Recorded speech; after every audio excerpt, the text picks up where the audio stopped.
In the year 2131, the world had changed in many ways. Cities floated above oceans. Giant towers touched the edge of the sky, and machines helped people live longer than ever before. Earth was no longer broken by war. For the first time in history, nations worked together. Peace was not perfect, but it was real. Then the message came. It started as a soft signal, a repeating sound from deep space. Scientists at the Space Signal Center in South Asia picked it up first. It was not random. The pattern was clear. It was a message, and it was not from Earth. The news spread quickly. Satellites focused on the signal. AI systems decoded it. Within 1 hour, every government knew what it meant. The Galactic Council summons the people of Earth. You will offer tribute in the form of resources, labor, and technology. 1 cycle will be given for your response. Prepare. No name, no greeting, only a command. People on Earth were confused. Was this a joke, a test? But space watchers reported something new. A large object was entering the solar system. It moved with speed no human ship could match. It stopped just beyond the moon. It was a vessel, not a machine built by any nation, not something made by human hands. From Earth, it looked like a black triangle, floating without sound. A ship from another world. The United Nations called an emergency meeting. Presidents, generals, and scientists joined from every part of the globe. Fear filled the air. Who were these beings? What would happen if Earth refused? Would they attack? One man sat in the back of the room. His name was Commander Rafi. He had served in the Mars fleet. During the Dust Rebellion, he had faced enemies, but never like this. Rafi watched the screen as the alien message played again. He did not speak.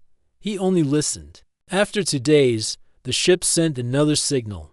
This time, it opened a direct link. A blue light appeared above the UN meeting hall, and a being stood within it, tall, thin, and wrapped in golden cloth. Its face was smooth, with eyes like glass. The being spoke without opening its mouth. The voice entered every mind at once. I am Tharn, voice of the Galactic Council. We watched your rise. You are now ready to serve. Give tribute and join, refuse, and be corrected. The hall went silent. A leader from Europe stood up. You offer no friendship, no reason, only demands. Why should we listen? Tharn's eyes flashed once, because others refused before you. They do not speak anymore. Gasps filled the room. Fear turned into silence. Tharn continued. You have 1 cycle. Send tribute, or accept your place. The light faded. Tharn was gone. News spread round the world. People filled the streets. Some begged for peace. Others called for defense. Some said the council should be obeyed. Others shouted that Earth should never kneel. In a quiet part of the UN base, Rafi met with Mira, a systems expert. She had traced the alien signal's path. She spoke in a soft voice. Rafi, they didn't just find us now. Their signal went straight to our core satellites. It's like they already knew our systems. Rafi narrowed his eyes. That means they've been watching for a long time. Mira nodded. Longer than we think. Rafi thought of the stories he had read as a child. Old tales of strange lights in the sky, ancient cave drawings showing beings from above. People had always laughed at those stories. But what if they were true? He returned to his quarters and pulled up the deep archives. These were hidden records, kept after the last data war. Stories collected by truth seekers. He searched for patterns, signs, and names. He found something. Thousands of years ago, there were stories across many lands about people who disappeared, taken by lights in the sky, villages that vanished without a sound, writings about stars that demanded service. The names were different, but the symbols were the same. Triangles, circles, eyes without pupils. And one word kept appearing in old tongues. Tribute. He called Mira. They've been here before. Long ago, they took people, they watched us. And now they've returned. Mira looked at the screen. So this isn't a first contact. This is a second claim. Rafi stood up. Then we need to prepare. Not to surrender, but to remember. While the world argued over what to do, Rafi began to gather people, quietly, carefully. Former officers, trusted scientists, and old engineers. People who believed Earth was strong enough to stand. He met a young diplomat named Aaron, known for his calm voice and sharp mind. Rafi told him everything. Aaron listened and said, "If this is true, then Earth is not a child to the stars. We are a voice long silenced. It's time we speak again." Rafi nodded. "But we must do it right. We don't want war, but we won't bow either." In secret, they began to plan. The clock was ticking. The council had given one cycle. Time was running out, and Earth had a choice to make. While most of the world focused on the alien ship above the moon, Rafi stayed busy underground in the old military base known as Bastion 12. This place was once a secret command post during the Martian border war. Now it became the quiet center of Earth's possible resistance. Mira worked beside Rafi, surrounded by walls of data and forgotten records. She had spent many nights digging into the deep archives. These files were not part of public history. They held things erased from textbooks and hidden from the public eye. The more Mira searched, the more pieces of a puzzle appeared. She found a pattern one that connected ancient texts from far corners of Earth. Symbols carved into stone, burned into wood, even drawn with ink on fragile scrolls. Different times, different lands, yet one image repeated everywhere, a triangle inside a circle, with 3 dots above it. Rafi looked at the image and said, "Same as the council ship.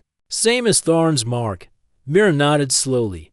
Thousands of years before. Satellites, before space travel. And yet these people had the same symbol.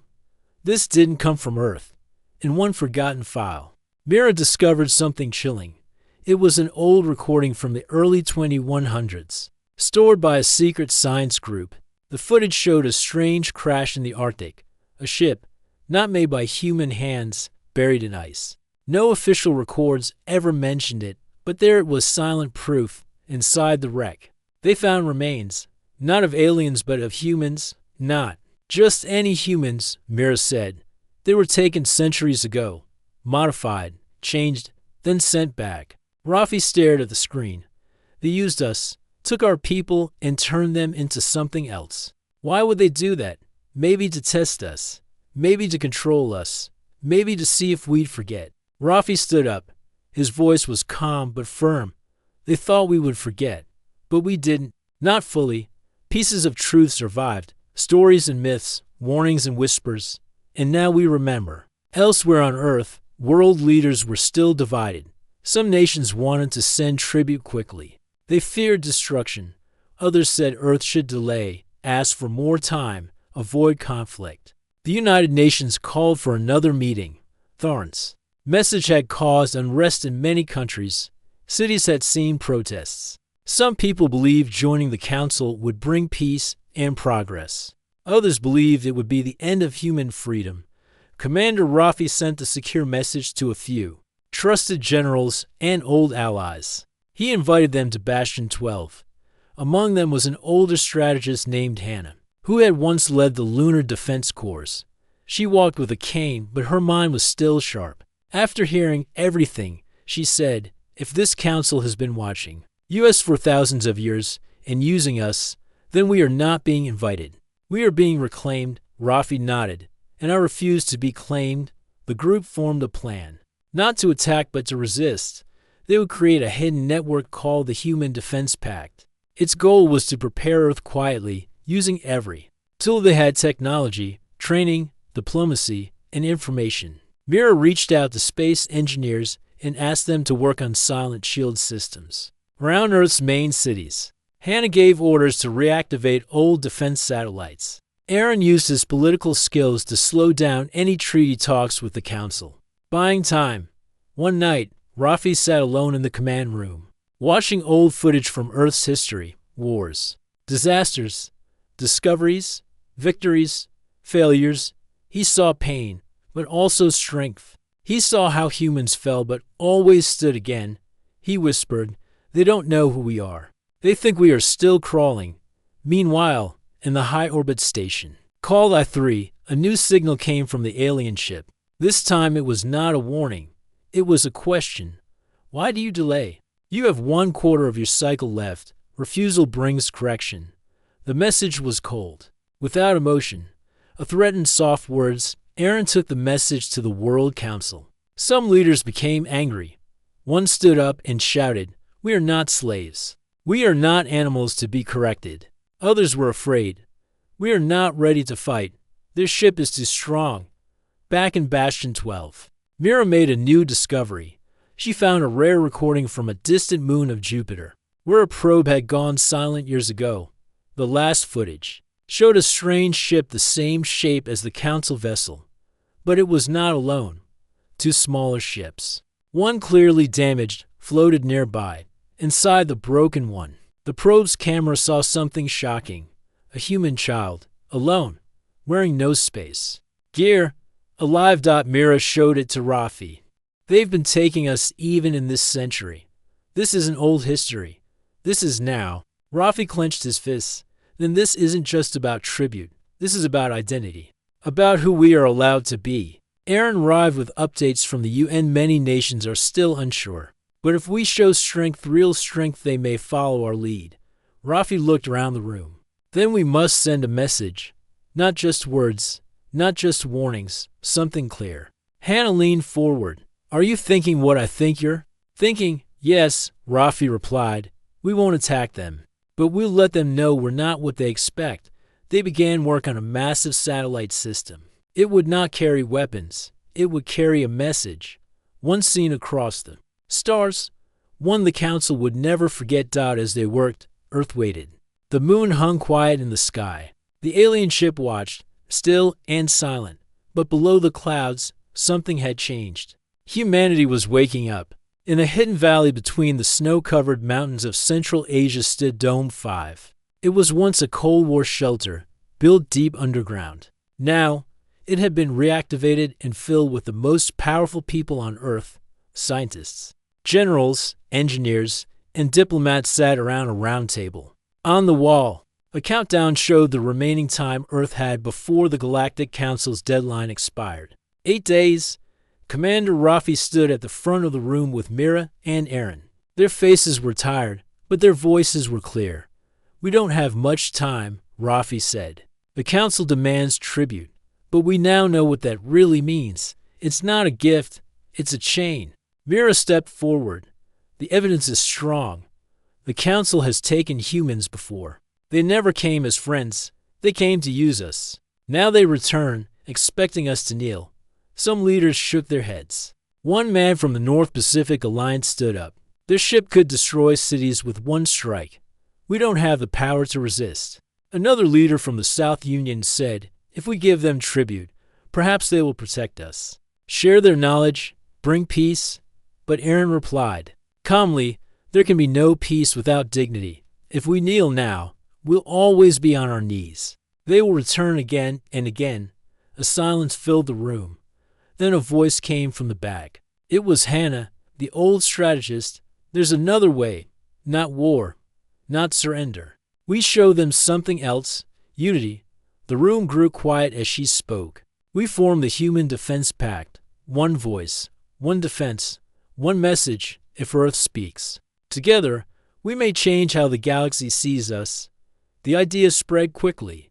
One by one, the nations began to agree. Even those who wanted peace realized that unity was the only way to survive. If Earth spoke as one, the Council might listen differently. The pact was formed within hours. Leaders signed the agreement. A team was made: military experts, engineers, space pilots, and communication officers. Their job was not to start a war, but to prepare Earth for whatever would come deep under Dome 5. Scientists worked on a special project. It was a satellite called Signal 1. Its purpose was not to spy, not to fire weapons. It would deliver a message across space, across the stars. A message written by all the nations of Earth together. Rafi and Mira led the team building Signal 1. They used old Earth tech and pieces of alien designs found in wrecks. It had to be strong. It had to be clear. And it had to show that humanity remembered everything. While they worked, Aaron traveled between world leaders, spreading the idea of strength with peace. He reminded everyone that humans had once been scattered tribes, always fighting. But over time, they learned to build bridges. Now the same thing had to be done for Earth itself. Even as unity grew, danger remained. The alien ship above the moon remained still, but its sensors watched everything.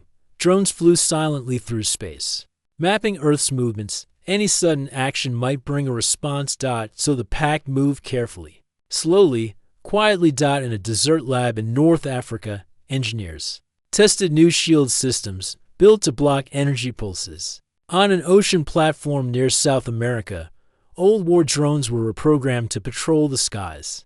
And high above the Earth, satellites were moved into secret patterns.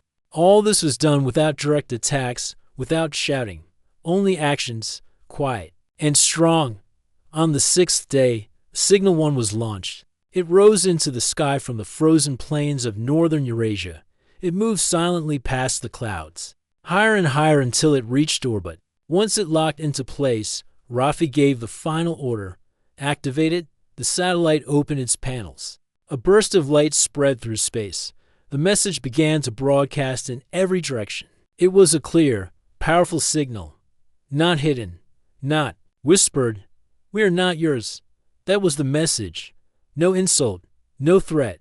Just truth. On the surface of the moon, the alien ship reacted. Its lights changed. Its drones stopped moving. A new signal came from the ship, aimed directly at Earth's central communication array. It said only one sentence. You choose defiance. Inside Dome 5, the room grew cold. We didn't choose defiance, Aaron said. We chose identity. Rafi agreed. We are not afraid to live free. But the council did not answer again. The countdown continued. Earth had only 2 days left. That night, Rafi walked alone in the cold hallway of the base. He looked at the stars through a clear glass dome. So many stars, so many worlds. And above them all, something bigger. Mira joined him. Do you think we're ready? She asked. No, he said. But we're standing. That's something. She smiled. For the first time. Earth speaks as one. Rafi nodded. And soon, the stars will hear us. The world waited in silence. Above the Earth, the black alien ship hovered near the moon. Its smooth, silent body never moved. But everyone on Earth felt its presence. For days, it had watched. For days, it had waited. Now, the council had received Earth's answer. We are not yours. It was the boldest message ever sent by a young planet to the Galactic Council. In the past, other planets had sent gifts. Some had tried to beg. Others had vanished without a sound. But Earth had chosen to stand. On the first morning after the broadcast, the council responded. A bright blue signal appeared in the sky, seen from every continent. It was not a normal communication. It was a warning. The signal spoke in all human languages at once. You have rejected your place. The council does not accept resistance.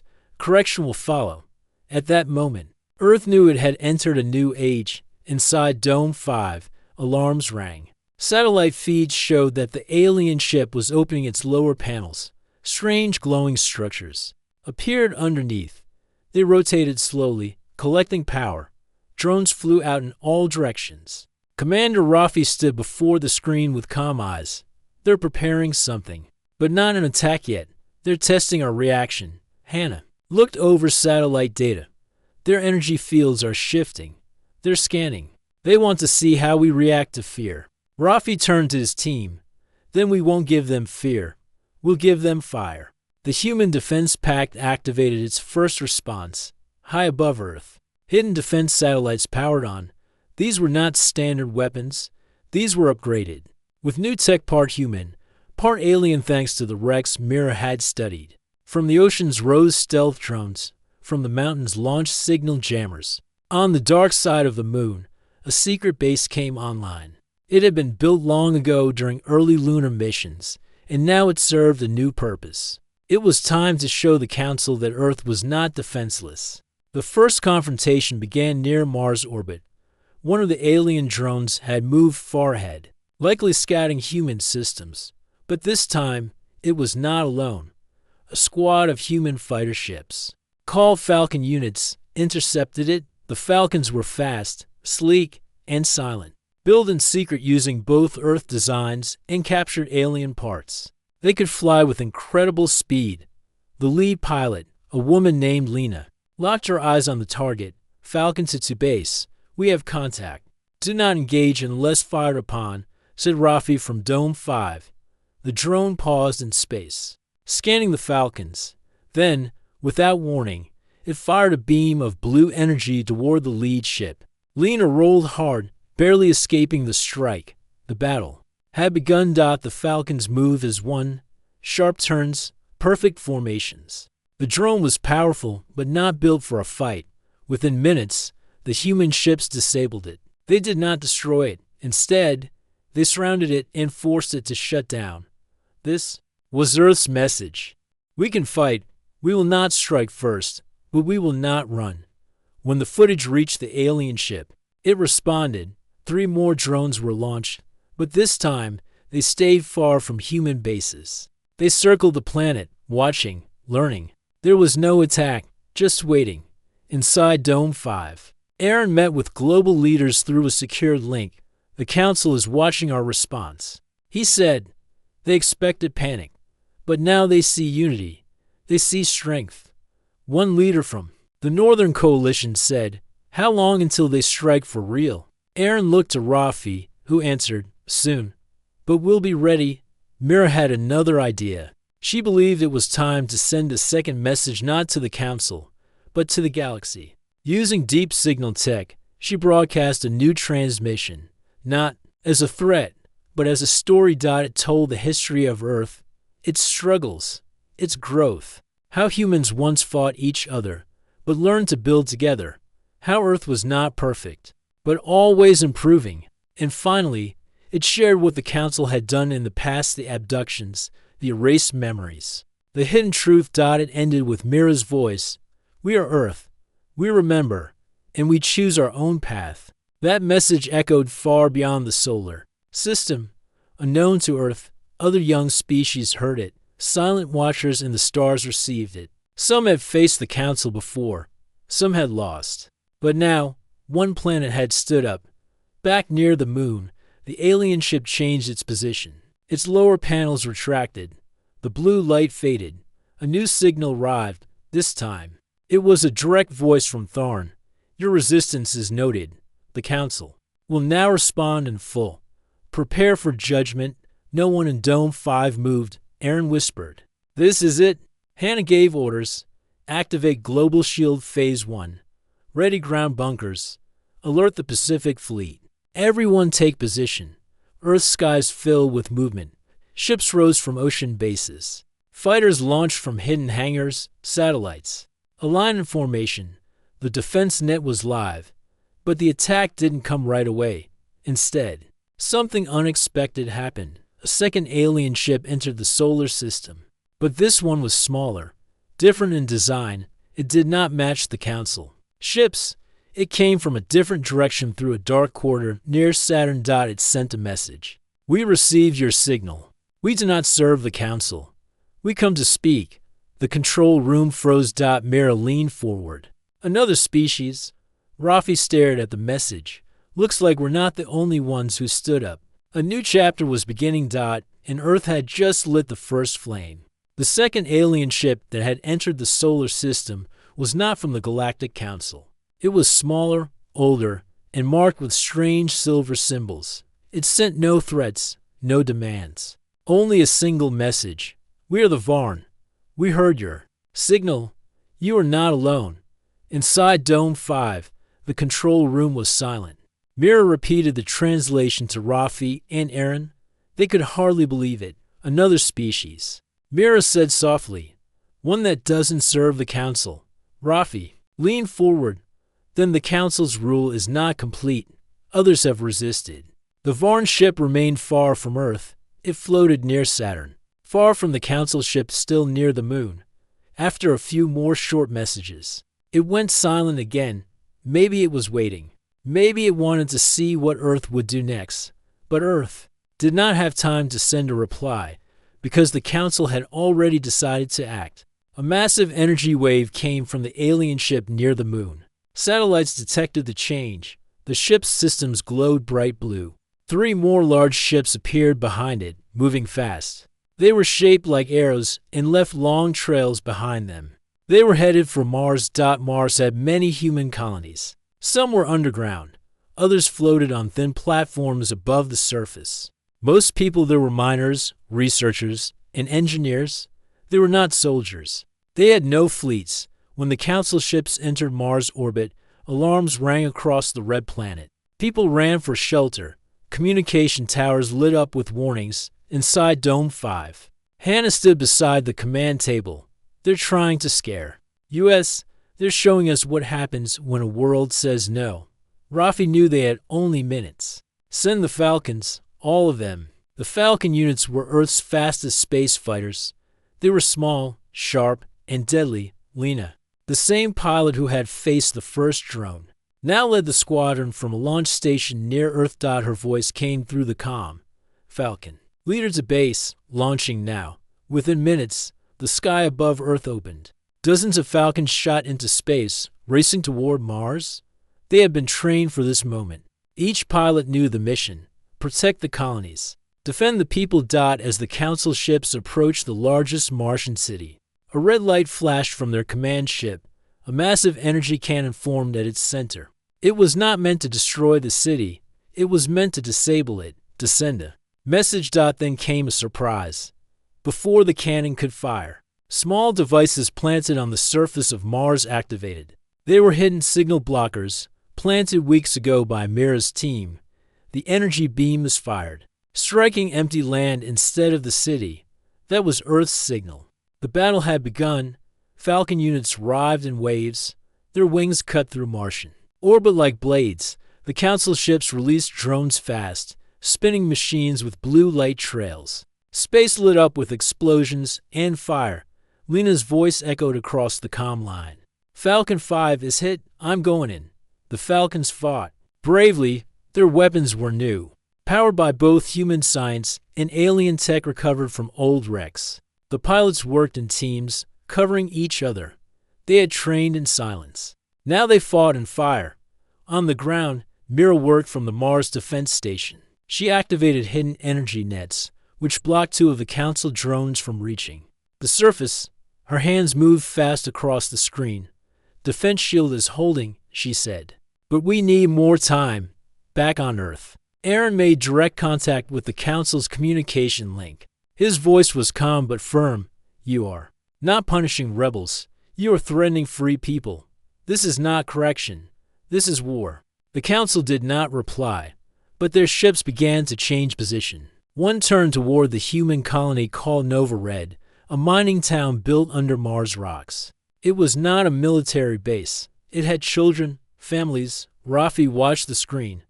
They're going after civilians. He gave a single order. Stop them, no matter what it takes. Lena's team broke formation and charged the lead ship. Falcon units moved in a spiral attack. One by one, they disabled the ship's shields. But it came at a cost. Falcon 9 was lost. Falcon 11 took damage. Lena pushed her fighter straight into the path of the Council ship's beam cannon. She released a payload of magnetic mines and pulled away just in time. The mines attached to the ship's core and exploded. The Council ship went dark. Nova Red was safe. All over Mars orbit, the Council ships began to pull back. Their drones retreated. One ship drifted helplessly after its power core failed. The battle was over. For now, inside Dome 5, the room was quiet as data came in. Mars had survived. Losses were small. Damage was controlled. Earth had fought the Council directly and won. Aaron turned to Rafi. They will return stronger. I know. Rafi said, but now they know who we are. Mira entered with a new report. The Varn ship just sent another message. She played it. We watched your battle. You showed strength. We will speak soon. Hannah smiled for the first time in days. Looks like someone in the stars respects us now. Rafi looked at the stars on the main screen. Let them all come. Earth stands. And far away, across the black space, other species watched, some in silence, some in fear, and some with hope. Because one planet had done what others could not. They had looked at the Council and said no. Far away from Earth, on a bright and shimmering planet called Xylar, the leaders of the Galactic Council gathered. The council's chamber was vast, made of smooth crystals that reflected the light of many suns. Each leader was different in shape and size, but all wore the same uniform, a symbol of power and order.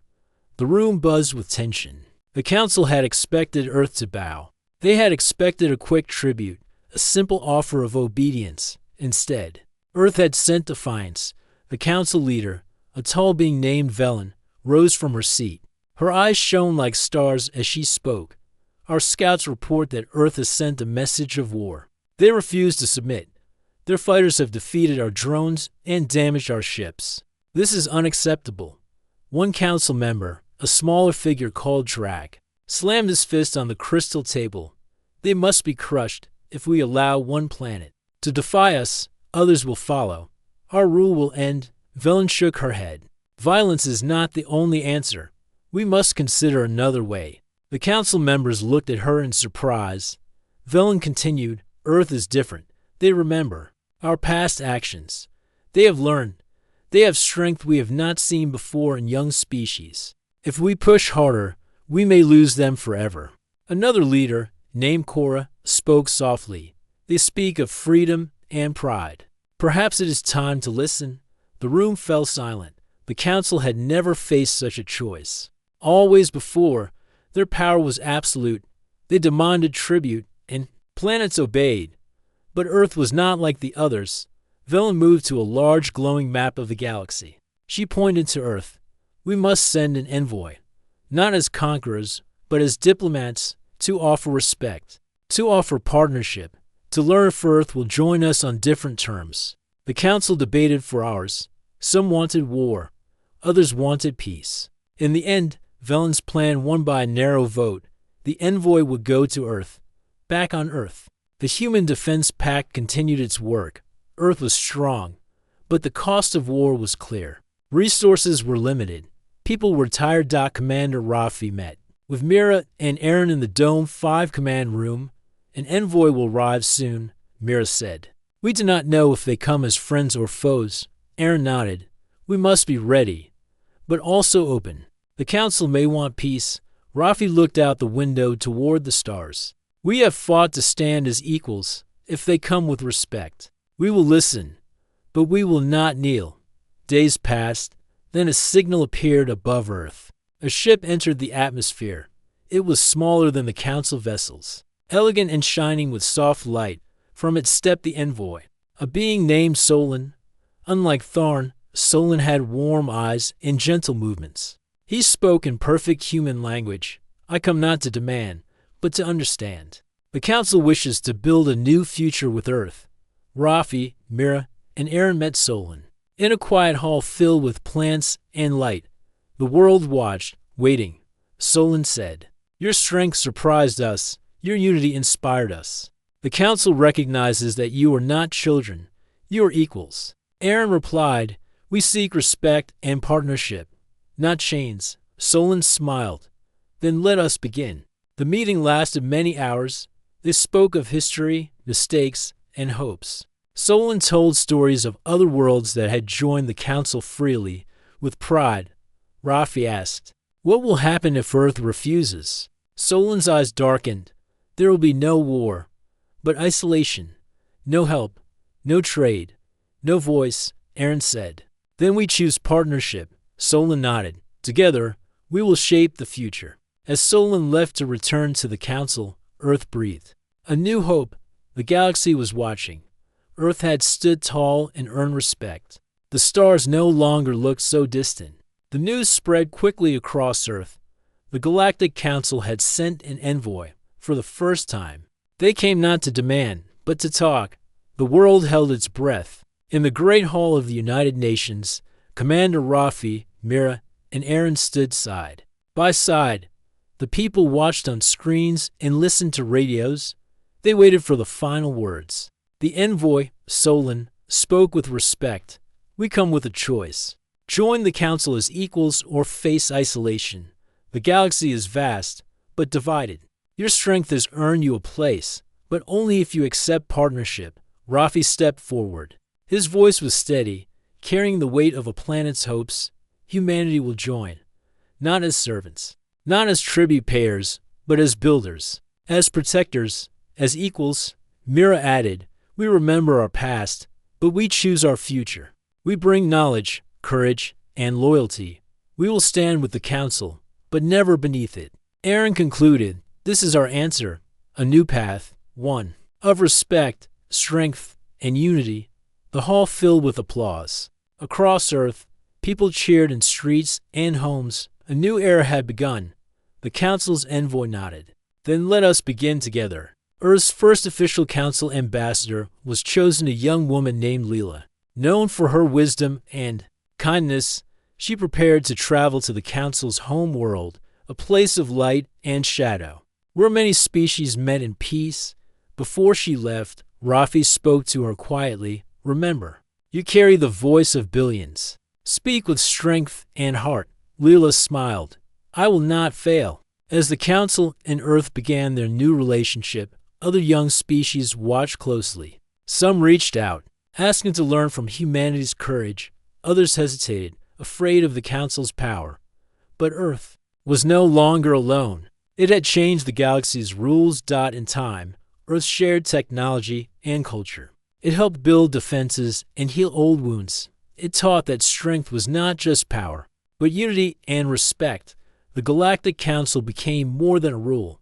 It became a family of worlds, learning from each other. And in the center of it all was Earth, the planet that once refused tribute and rose.